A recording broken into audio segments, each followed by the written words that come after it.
Bom, vamos tratar de um outro tema importante de infraestrutura, que são os aeroportos. Os aeroportos nacionais já estão mais ou menos arrumados, ou foram privatizados, ou concessão, e deve crescer muito os aeroportos regionais.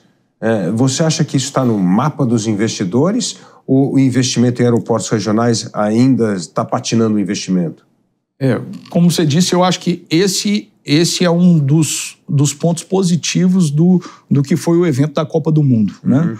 Os investimentos em aeroportos foram iniciados principalmente pré-Copa e eles entregaram bons aeroportos. Nós temos aeroportos que concorrem com qualquer aeroporto fora do país, né?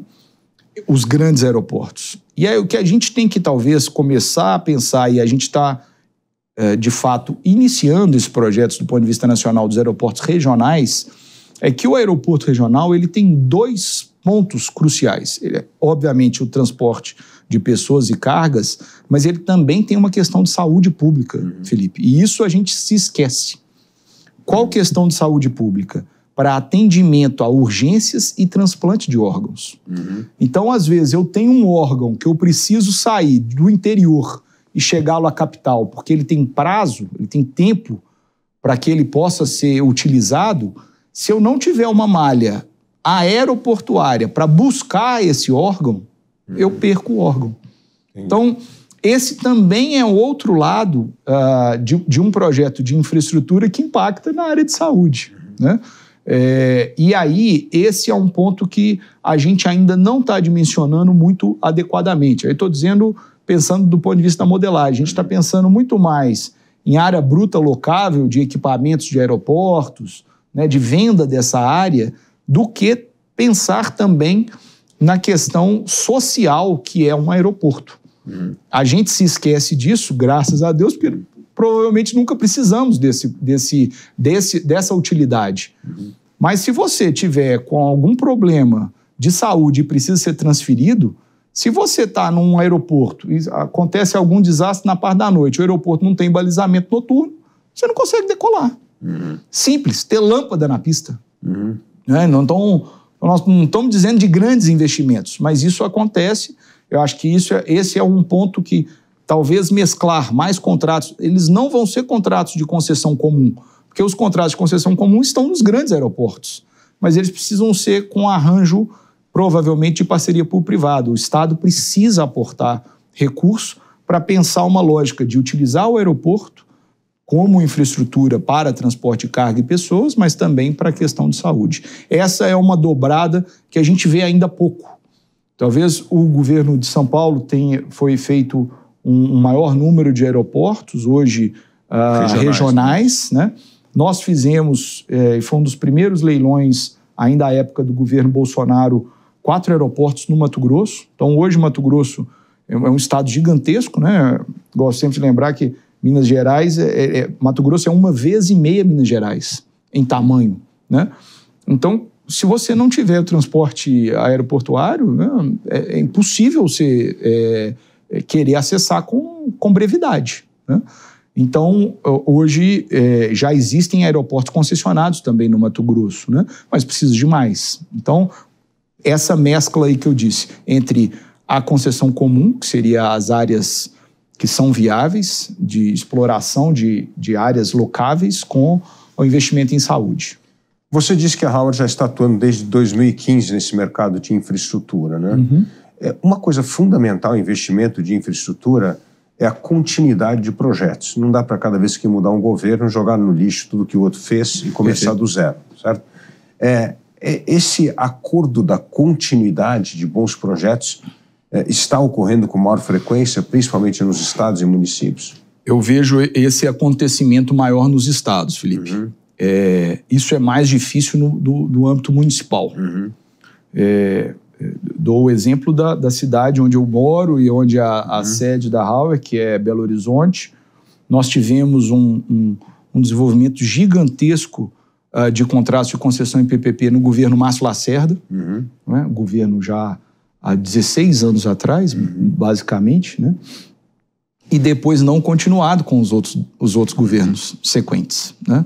Então, se esqueceu a pauta, A pauta já não está mais ali. A despeito hoje ainda de termos os grandes projetos, como o projeto de educação, as escolas, as UMEIs em Belo Horizonte, primeiro projeto de PPP de educação no país. Né? E nós temos pouquíssimos. Né? Você imagina um país que tem 5.500 municípios e nós não temos 5 contratos de PPP em municípios diferentes. BH, Contagem, São Paulo, Nova Lima, pouquíssimos contratos. Posso estar esquecendo algum aqui, mas não são 10, no máximo. Né?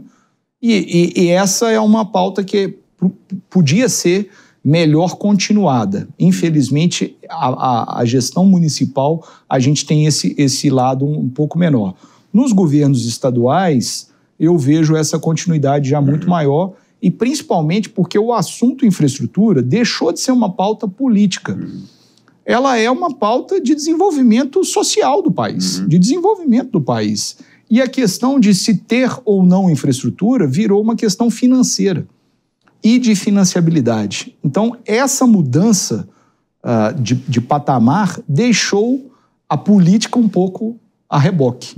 Não me interessa se eu sou um governador do PT, do PSD ou do PL, o problema do agronegócio é igual para ambos, né? Para um lado ou para o outro. O custo do alimento é um problema para um e para outro. Né? Então, isso é uma pauta que nos estados, de fato, ela é mais recorrente.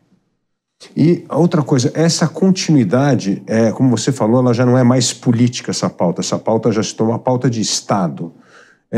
Como é a governança? Ela continua na secretaria ou foi criado unidades específicas para gerenciar contratos de infraestrutura? Nós temos os dois casos. A gente gosta muito quando a gente fala exatamente desses locais específicos de criação de um corpo técnico que dê continuidade, porque também é importante o servidor público que tenha o histórico, que conheça o projeto, porque o governador vai passar, o servidor está ali. Né? E como é que se dá a continuidade de outros projetos se eu não tenho um serviço público atuando? E o que nós estamos acompanhando mais é o crescimento das agências reguladoras. Você tem cada vez... Agências reguladoras estaduais. Estaduais. O maior número e um robustecimento, um fortalecimento das agências estaduais. Isso é fundamental, mais uma vez, para que a gente tenha continuidade da política. Isso está caminhando, né, de fato. O saneamento também provocou isso no âmbito municipal, porque você precisa ter a estrutura regulatória, ela está mencionada no contrato e no marco. Então, é uma decisão federal, é uma decisão da lei federal do saneamento. Então, essas estruturas de regulação do saneamento começam a descer para o assunto municipal. E isso acaba impactando, por exemplo, em outras áreas, no transporte coletivo. São áreas que estão começando a ser impactadas no âmbito municipal por conta também do saneamento. Eu não sei se você se lembra, e é fácil de lembrar isso, todo ano, precisa aumentar a tarifa de ônibus. E aí é um decreto do prefeito. E isso é um item previsto em contrato. Isso deveria ser algo rotineiro, automático, né? E esses são momentos que sempre são tensos do ponto de vista municipal. Se a gente tivesse uma presença de uma estrutura regulatória mais robustecida, com histórico, isso poderia ser mais fácil de ser administrado. Né? E quais são exemplos de estados com sucesso que já têm essas agências independentes mantendo contratos por tempo, vamos dizer assim, indeterminado, né, por tempo de que vai vigorar esse contrato?